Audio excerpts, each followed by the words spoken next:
Bismillahirrahmanirrahim. Assalamualaikum warahmatullahi wabarakatuh. Teman-teman, gimana kabar Anda semua? Siapa saja yang melihat ini, baik lagi di perjalanan, di rumah lagi rebahan, ataupun di kantor, semoga Anda semua mendapatkan ridho dari Allah Subhanahu wa Ta'ala. Kita tetap mengkaji sebuah kitab, yaitu kitab Riyadhus Shalihin, hadis yang ke-35.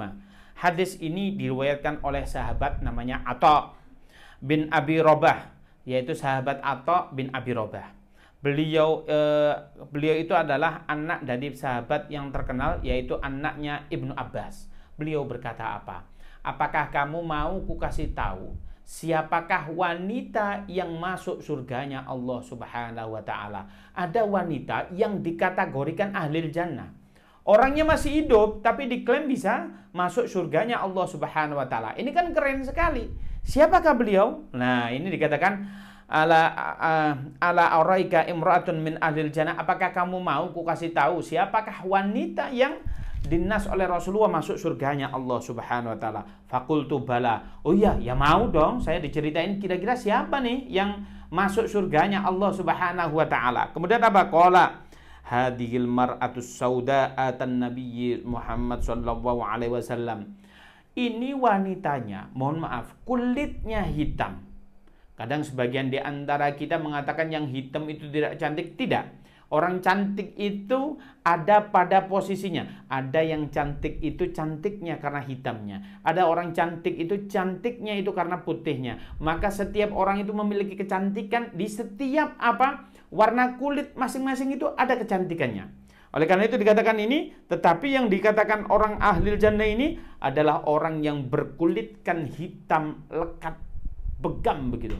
Saya tuh pernah melihat orang hitam itu bagaimana tatkala saya waktu itu kuliah di Sudan.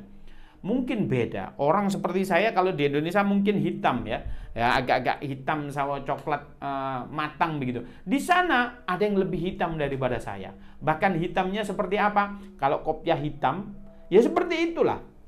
Nah, wanita ini dikatakan orangnya itu hitam pekat. Oh, itulah yang dikatakan masuk surga. Amalan apa sehingga beliau itu dikategorikan ahlil jannah? Amalan apa sehingga orang itu dikatakan masuk surga? Apakah warna kulitnya hitam dia masuk surga? Ternyata bukan. Tidak pengaruh warna kulit itu. Entah hitam, entah putih. Bisa dikategorikan ahlil jannah. Yang bagaimana orang ini masuk surga itu amalannya apa? Pada saat itu beliau mendatangi baginda Nabi Muhammad SAW. Sungguhnya ini asro, ya Rasulullah, saya ini kena penyakit. Nama penyakitnya ayan. Ayan itu kalau di bahasa medisnya epilepsi, barangkali begitu ya. Kalau kumat biasanya apa bahasa kumat itu? Kalau kita tiba-tiba penyakit itu datang begitu ya, kumat lah kalau bahasa Jawanya. Nanti bisa di searching ya. Kumat itu apa, di googling gitu ya, apa begitu ya. Kalau beliau kumat, beliau itu keluar busanya. Nah, kemudian apa? Wa inni iktasyafu. Kemudian saya itu kalau kumat, kemudian sampai saya itu terguling-guling sehingga aurat saya kelihatan. Kemudian apa? Fad'ullahi ta'ala li qala. Ya Rasulullah, engkau kan nabi ya Rasulullah. Doainlah saya agar supaya saya sembuh. Apa kata Rasulullah SAW? In syi'ta sabarta falakal jannah. Wa in syi'ta da'autullahi ta'ala an yu'afik. Ini kalau kamu mau, aku cukup menadahkan tangan. Kalau kamu mau, kudoakan Allah memberikan kesembuhan oleh Allah Subhanahu wa Ta'ala. Nah, ini maknanya bukan Rasulullah kepedean. Memang Rasulullah itu dikasih privilege oleh Allah kalau doa mustajabah. Sebab kalau Allah, ini kita ambil contoh. Kalau Al-Quran itu, kalamullah nazzala ala sayyidina Muhammad biwasitatin Jibril lafdhan wa ma'niyan. Al-Quran itu perkataan Allah yang diturunkan kepada kepada Nabi Muhammad melalui perantara malaikat Jibril secara teks dan makna. Dan ulama sepakat bahwasanya Al-Quran ini bukan makhluk, tetapi apa? Dzat min dzatillah, sebagian dari dzatnya Allah. Nabi Muhammad itu diciptakan dari cahaya. Beda dengan cahayanya malaikat. Kalau ini ada nur min nurillah, yaitu cahaya dari cahayanya Allah Subhanahu wa Ta'ala. Makanya Nabi Muhammad itu dikasih privilege apa? Yaitu istijabah di doa. Beliau itu makbul kalau doa. Sehingga beliau itu nggak kebedean. Ya sudah, kalau aku tadahkan kepada Allah, kalau aku doakan kamu biar sembuh, maka dikasih kesembuhan oleh Allah Subhanahu wa taala. Tetapi in sobarta, kalau kamu sabar, menghadapi penyakit ini apa? Walakal jannah, kamu akan mendapatkan surganya Allah Subhanahu wa taala.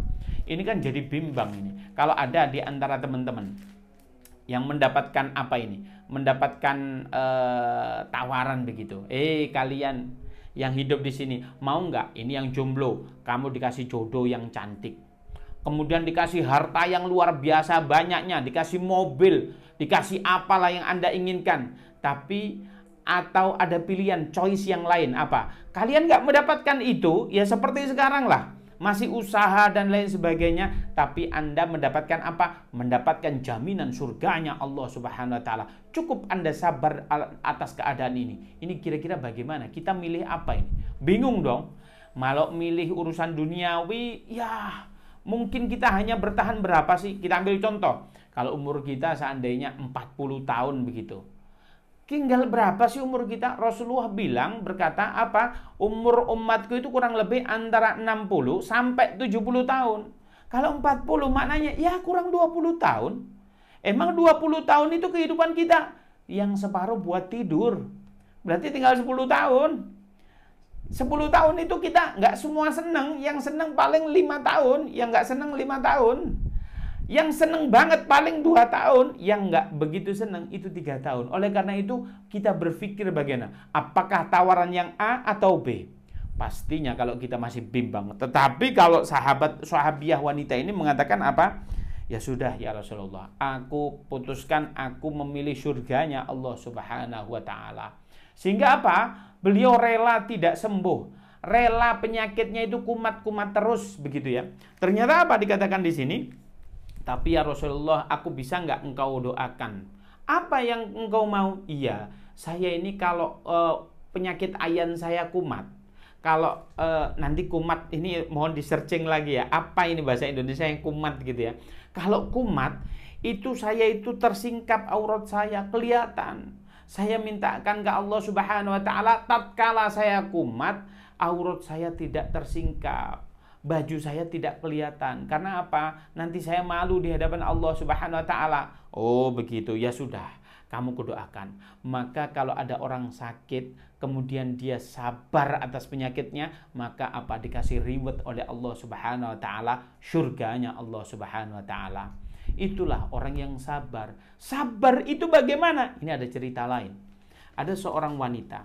Wanita itu tatkala itu beliau di makam. Pada saat itu wanita ini ditinggal mati oleh salah satu anaknya, putranya atau putrinya, atau begitu ya. Sehingga wanita ini mengeluh, ya Allah, ini anakku gimana? Wes ngegerutu terus karena ditinggal mati oleh anaknya, seolah-olah tidak ridho. Tatkala itu baginda Nabi lewat di belakangnya, apa?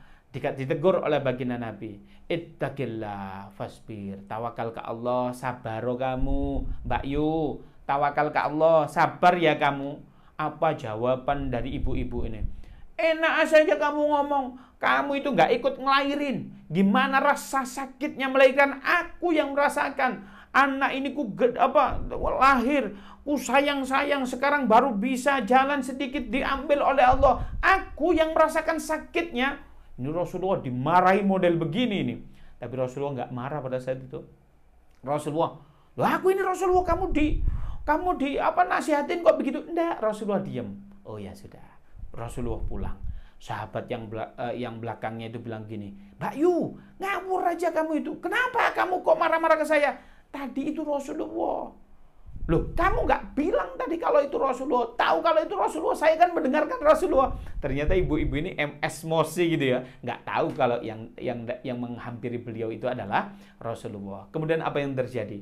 Beliau itu menenangkan diri. Setelah menenangkan diri, beliau mendatangi rumah baginda Nabi Muhammad SAW. Apa yang terjadi? Beliau langsung masuk rumahnya. Ini menunjukkan Rasulullah itu tidak dijaga rumahnya. Padahal tingkat levelnya Rasulullah itu pemimpin umat Islam seluruh dunia. rahmatan lil alamin, untuk alam semesta. Tetapi apa? Rasulullah ini rumahnya nggak dijaga. Setidaknya kalau presiden kan ada pas panpresnya. Ini Rasulullah seharusnya ada yang menjaga, tapi Rasulullah tidak mau. Linmas lah. Kalau di kita kokam atau banser lah, ini ndak dijaga. Kemudian diketok pintu, nggak ada yang dijaga. Ini menunjukkan Rasulullah itu low profile. Rasulullah itu senantiasa bersama rakyatnya. Bahkan Rasulullah itu sama rakyatnya tidak mengatakan wahai rakyatku, tapi beliau senantiasa mengucapkan wahai sahabatku. Ini menunjukkan Rasulullah dekat sekali dengan yang dipimpin. Pada saat itu kemudian diketok pintunya, ya Rasulullah, mohon maaf, aku tadi tidak tahu kalau engkau yang menghampiriku. Laqad sabartu, aku ini sudah sabar. Apa jawaban baginda Nabi Muhammad SAW? As-sabru indama sodamatil ula. Sabar itu tatkala Anda mendapatkan musibah. Anda mendapatkan musibah sekarang di telepon, ibu Anda meninggal. Anda bisa berguling-guling marah, bisa, tapi tanpa merubah keadaan. Tapi tatkala itu Anda sabar, inna lillahi wa inna ilaihi rajiun. Anda sabar. Maka kalau Anda sabar, maka itulah dikategorikan sabar. Sabar itu maknanya merespon apa yang diberikan oleh Allah dengan positif. Dikasih ujian, direspon positif tatkala kejadian itu. Kalau hari ini, jam ini kita diuji oleh Allah, nanti jam 5, oh ya aku sudah sabar. Itu kata malaikat, kasep bro, telat ente bro. Sabar itu ya tadi. Oleh karena itu kesabaran kita itu tatkala kita diuji. Nah, ini pelajaran penting. Tatkala kita sakit, ya pas sakit itu kita diuji oleh Allah Subhanahu wa taala.